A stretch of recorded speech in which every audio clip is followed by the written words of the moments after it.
শুভেন্দুর পাশে তৃণমূলের লোক, শেয়ানে শেয়ানে লড়াইয়ে নন্দীগ্রাম। পুরো পশ্চিমবঙ্গে এখন নির্বাচনী উত্তাপ। শাসক বিরোধী দলগুলি ইতিমধ্যে প্রার্থী ঘোষণা করেছে। তৃণমূলের দাবি টানা চতুর্থবারের মতো সরকার গঠন করবে তারা। এবারে তাদের আসন সংখ্যা গতবারের থেকে বাড়বে। অন্যদিকে বিজেপি বলছে এবার বাংলায় ডাবল ইঞ্জিন সরকার করবে তারা, অর্থাৎ কেন্দ্র ও রাজ্যে একই দলের শাসন থাকবে। প্রার্থী তালিকা ঘোষণার পর থেকেই রাজ্যের বিভিন্ন এলাকায় শুরু হয়েছে জোর প্রচার। দেওয়াল লিখন, পোস্টার, ব্যানারে ঢেকে যাচ্ছে শহর ও গ্রামগুলি। কিন্তু এই চিত্রের মধ্যেও নন্দীগ্রাম যেন আলাদা। এখানে প্রতিটি গলি, প্রতিটি মোড় এখন দুই নেতার লড়াইয়ের গল্প বলছে। 2021 সালে নন্দীগ্রামে উত্তাপ যেন নতুন করে ফিরে এসেছে 2026-এর নন্দীগ্রামের পথে। লড়াইয়ের মঞ্চ বদলেছে প্রতিদ্বন্দ্বী, বদলায়নি প্রতিদ্বন্দ্বিতা। 2021 সালে বিধানসভা নির্বাচনে নন্দীগ্রামে মমতা বন্দ্যোপাধ্যায়কে 1956 ভোটে হারিয়েছিলেন শুভেন্দু অধিকারী। সেই ফলাফল ছিল রাজ্যের রাজনীতিতে বড় মোড়। নন্দীগ্রামের সেই ফলাফল নিয়ে অবশ্য পরবর্তী সময়ে মামলা হয়, তা এখনো বিচারাধীন। মামলা চলছে মামলার মতো। তারই মধ্যে 26-এ নির্বাচন। নন্দীগ্রামে বিজেপি প্রার্থী শুভেন্দু অধিকারী, বিপক্ষে তার এক সময়ের বন্ধু পবিত্র কর তৃণমূলের প্রার্থী। শেয়ানে শেয়ানে লড়াইয়ে নন্দীগ্রাম।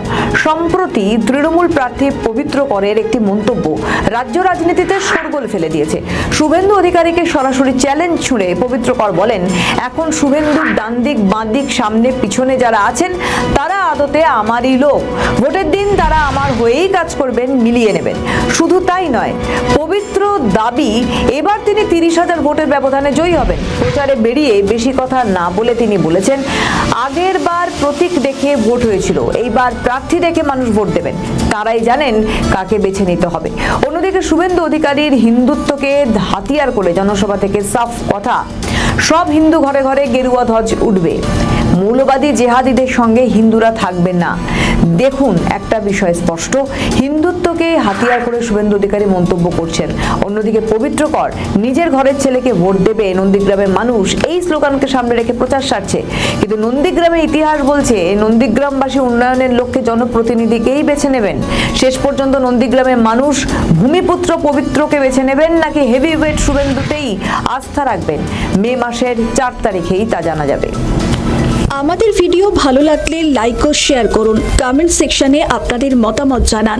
আরো ভিডিও পেতে আমাদের চ্যানেলটিকে সাবস্ক্রাইব করুন এবং প্রতি মুহূর্তে খবরের আপডেট পেতে প্রেস করুন বেল আইকন।